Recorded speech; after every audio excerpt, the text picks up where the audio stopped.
नमस्कार दोस्तों, आप सबका स्वागत है आज की स्पेशल वीडियो में, जहां हम बात करेंगे उन गलतियों के बारे में जो हम अक्सर अपने सेल्फ स्टीम को बढ़ाते हुए करते हैं। मैं हूं अंबिका और आज हम उन गलतियों के बारे में बात करेंगे जो हमारे सेल्फ स्टीम को कैसे नीचे गिरा देती है और इन्हें किस तरह से अवॉइड करके हम अपनी सेल्फ वर्थ को बूस्ट कर सकते हैं।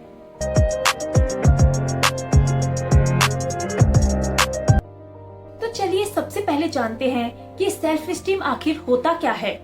सेल्फ स्टीम का सीधा सा मतलब होता है अपने आप की वैल्यू एंड रिस्पेक्ट करना। ये आपके अपने आप पर विश्वास से जुड़ा होता है, क्योंकि जिससे आप अपनी कमियों और खूबियों को अच्छे से समझ पाते हैं। जब किसी इंसान का खुद पर विश्वास होता है तो वो लाइफ में आने वाले सभी चैलेंजेस का डटकर सामना करता है और उनसे बाहर निकलने का रास्ता भी ढूंढ लेता है और अपनी लाइफ के गोल्स को अचीव करने में सफल होता है। अब बात आती है कि सेल्फ स्टीम को बढ़ाना क्यों जरूरी है, इससे क्या फर्क पड़ता है। पर वन, ये असर डालता है हमारी पर्सनल ग्रोथ पर। अगर आपका सेल्फ स्टीम स्ट्रॉन्ग है तो आप अपनी मिस्टेक्स को देख सकते हैं और उन्हें इम्प्रूव करके से सबक लेकर आप अपनी गलतियों को सुधारने के लिए काम करते हैं। जैसे कि डॉक्टर APJ अब्दुल कलाम जी का उदाहरण देखिए, जिन्होंने अपने फेलियर से कभी भी हार नहीं मानी। अपने सेल्फ स्टीम के बल पर ही उन्होंने दुनिया के एक महान साइंटिस्ट और भारत के राष्ट्रपति बनने का सपना देखा और पूरा भी किया। Number 2 is relationship. Self esteem से सीधा सीधा असर हमारे रिलेशनशिप पर पड़ता है। अगर आप अपनी खुद की इज्जत करते हैं तो दूसरे भी आपको वैल्यू देंगे। अक्सर जिनकी सेल्फ स्टीम लो होती है उन्हें दूसरे भी बिल्कुल वैल्यू नहीं देते, क्योंकि वो अपनी ही फीलिंग्स को वैल्यू नहीं देते। तो दूसरों से अपने लिए इज्जत पाने के लिए पहले अपनी नजरों में अपने आप की वैल्यू बनाना जरूरी है। और अगर हमारी as a mother self esteem कम होती है तो इसका सीधा असर हमारे बच्चों की पर्सनैलिटी पर भी पड़ता है, क्योंकि अगर एक माँ अपने आप को लो फील करती है, नीचा फील करती है, तो उसके वो इमोशंस, उसकी वो भावनाएं उसके बच्चे में भी ट्रांसफर हो जाती है और वो बच्चा भी अपने आप को लो फील करने लगता है। इसलिए एक मदर के लिए अपनी सेल्फ स्टीम को हाई रखना जरूरी है, जिससे कि वो अपने बच्चे के लिए एक strong and positive role model बन सके। Third is mental health. High self esteem का होना आपकी मेंटल हेल्थ के लिए भी अच्छा होता है। ये आपको एंजाइटी और डिप्रेशन से दूर रखता है। अगर आप अपने आप से प्यार करते हैं तो आप अपनी मेंटल हेल्थ की भी देखभाल करते हैं। जैसे कोई इंसान अपने आप को एक्सेप्ट करता है तो वो जिंदगी के मुश्किल पलों में भी खुश रहने का रास्ता निकाल लेता है। देखा आपने सेल्फ स्टीम का लो होना किस तरह से हमारी ओवरऑल पर्सनैलिटी पर, रिलेशनशिप पर और वेलबींग पर असर डालता है। तो उसे हाई रखना जरूरी है। और जब हम अपनी सेल्फ वर्थ को बढ़ाने के लिए, सेल्फ स्टीम को रेज करने के लिए काम करते हैं तो हमसे अक्सर कुछ गलतियां हो जाती है। आज हम उन्हें डिस्कस करने वाले हैं कि किस तरह से आप उन्हें अवॉइड करके अपनी सेल्फ स्टीम को मेंटेन रख सकते हैं। Mistake number 1 is seeking validation from others. अक्सर हम पहली मिस्टेक यही करते हैं कि हम हर काम में, हर चीज में दूसरों से वैलिडेशन लेते रहते हैं, जिससे कि हमारा लो सेल्फ कॉन्फिडेंस है यह भी रिफ्लेक्ट होता है।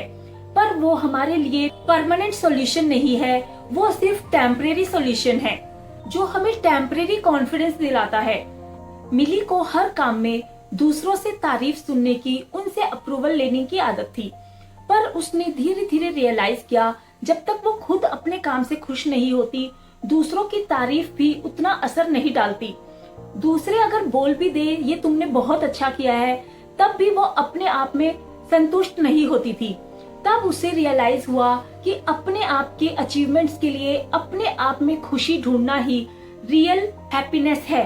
और जब उसने अपने कामों के लिए, अपनी अचीवमेंट्स के लिए अपने आप को अप्रिशिएट करना शुरू किया तो उसका कॉन्फिडेंस बहुत ज्यादा बढ़ने लगा और वो अपने डिसीजंस को बिना किसी के अप्रूवल के अब ले सकती थी, क्योंकि अब वो वैलिडेशन के लिए दूसरों पर डिपेंडेंट नहीं थी, वो अपने आप की सेल्फ प्रूफ थी। Mistake number 2 is negative self talk. अक्सर हम अपने आप से ही अपने आप की बुराइयां करते रहते हैं, अपने आप में ही कमियां ढूंढते रहते हैं। खासकर एज अ मदर, अगर हम कोई भी एक काम ठीक से नहीं कर पाए तो हम अपने आप में ही कमियां निकालने लगते हैं। हम ऐसा भी नहीं कर पाए, हम वैसा भी नहीं कर पाए, हम अपने बच्चों की इस जरूरत का ख्याल नहीं रख पाए, अगर हम उनका टिफिन पैक नहीं कर पाए हैं तो वो हमारे अंदर एक इंफीरियरिटी कॉम्प्लेक्स ले आता है। अगर हम उनकी स्टडीज पे पूरा ध्यान नहीं दे पाए हैं तो वो भी हमें नेगेटिव फील कराता है। तो जो भी काम हम कभी नहीं कर पाते या जिस भी तरह का टास्क हम एफिशिएंटली पूरा नहीं कर पाते, उसके लिए हम अपने आप के साथ अपने आप के लिए ही नेगेटिवली बातें करने लगते हैं और ये हमारे सेल्फ स्टीम को पूरी तरह से नुकसान पहुंचाता है।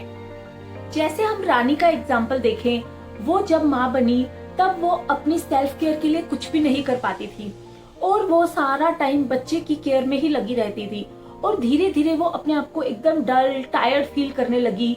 तो वो अपने आप के लिए बोलने लगी, अब मैं सुंदर नहीं दिखती, अब मैं बहुत फैट हो गई हूँ, मेरा वजन बहुत बढ़ गया है, मैं काम को जल्दी से नहीं कर पाती हूँ, मैं अट्रैक्टिव नहीं हूँ। और इस तरह के नेगेटिव सेल्फ टॉक उसे और भी ज्यादा निराश करने लगे। पर जब उसे पता चला कि पॉजिटिव अफर्मेशन उसके माइंडसेट को शिफ्ट कर सकती है, तब उसने उनका सहारा लिया और अपने आप के लिए वो पॉजिटिव बातें बोलने लगी। मैं बहुत सुंदर हूँ, मैं हर काम कर सकती हूँ, मैं बहुत ही अट्रैक्टिव दिखती हूँ। इस तरह से जब वो अपने आप के लिए पॉजिटिव सेल्फ अफर्मेशन बोलने लगी, थोड़े ही टाइम में उसका सेल्फ लव पूरी तरह से बढ़ गया और वो अपने आप में कॉन्फिडेंट फील करने लगी।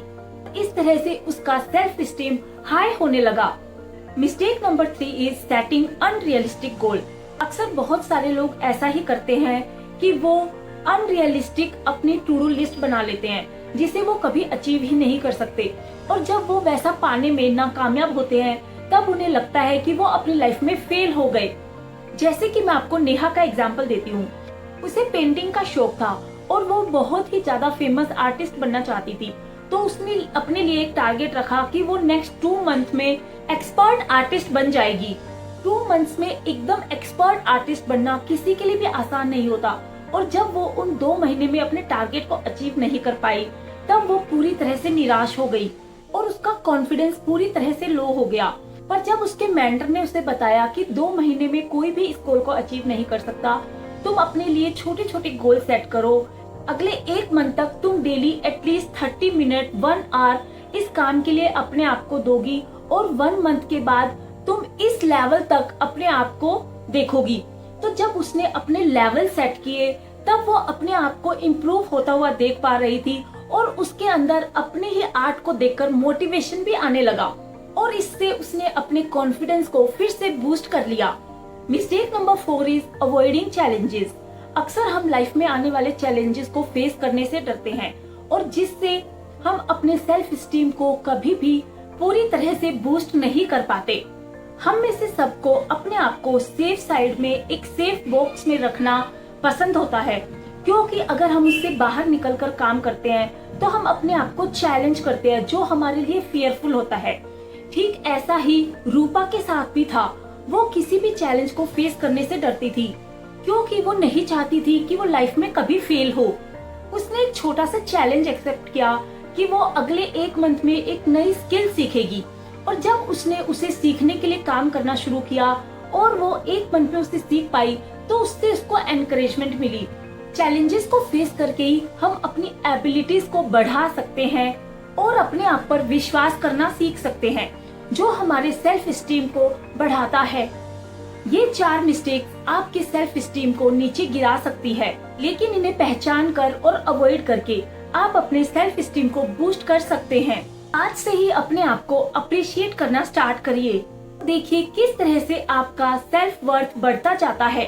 अगर आपको ये वीडियो हेल्पफुल लगा तो इसे लाइक एंड शेयर करना ना भूले। कमेंट में बताएं कौन सी मिस्टेक आपको सबसे ज्यादा रिलेटेबल लगी और उसे कैसे आपने ओवरकम किया।